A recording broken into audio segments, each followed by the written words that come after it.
The hits just keep on coming and coming, right for Disney's beanbag. Why was that child clubbing your nuggets? With the massive failure that is Disney Plus, at least a baker's dozen of theatrical flops and more bad news that just keeps coming down the pike for the House of Mouse, we've got one more. Another one. Another one. Pixar is set to lay off a fifth of their workforce as the company struggles to keep going. I'm Troy from Arcs on Media, and today we're talking about more chickens coming home to roost for Disney and Pixar specifically. Now, on with the story.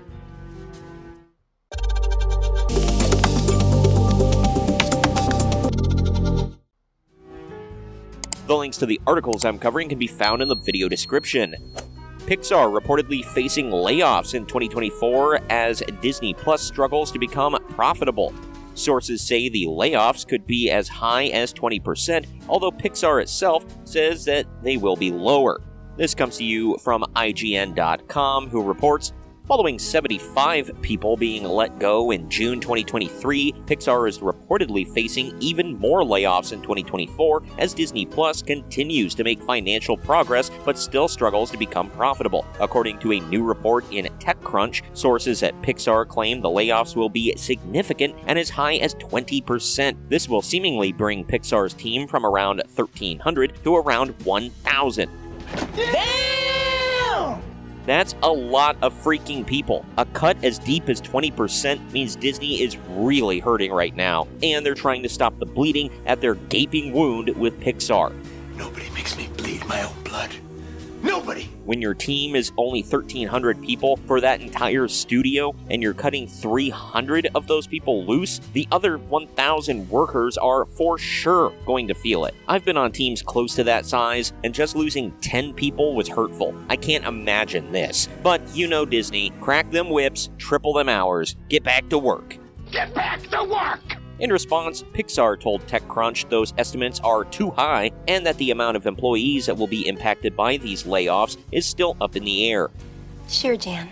It appears some of the deciding factors are production schedules, staffing for future films, and more. Pixar also notes that the layoffs are not imminent and will occur in the later part of 2024. As to which employees may be impacted, the sources note some of Pixar employees that will be laid off are those that were hired specifically for Disney Plus. Oh no!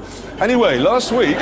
Who could have foreseen? They made this exclusive streaming service, pumped out tons and tons of content for it that no one gave a damn about, and now they're like, oh crap, no one is watching, but we did everything right. We oversaturated the market, we made everything super diverse, we insulted our viewers, what could have possibly went wrong?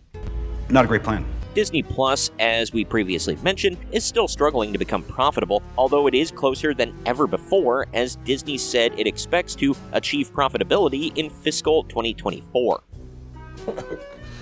Okay. As part of Disney's Q4 FY 2023 earnings, CEO Bob Iger said the company is finally gearing up to move beyond its period of fixing, which also sadly included layoffs as part of roughly $7.5 billion in cost reductions. Disney laid off 7,000 employees beginning on March 2023 as part of a strategic realignment, and those first 75 employees from Pixar were part of that. That round of layoffs included Lightyear director Angus MacLane and Galen Sussman, the lighting supervisor who became known for saving Toy Story 2 after it was accidentally deleted off of Disney's servers. Looking forward, Pixar is set to release Inside Out 2 on June 14th, 2024, Elio on June 13th, 2025, and Toy Story 5 in the future. Additionally, Soul, Luca, and Turning Red are finally getting their chance to shine in theaters for the first time beginning today, January 12th.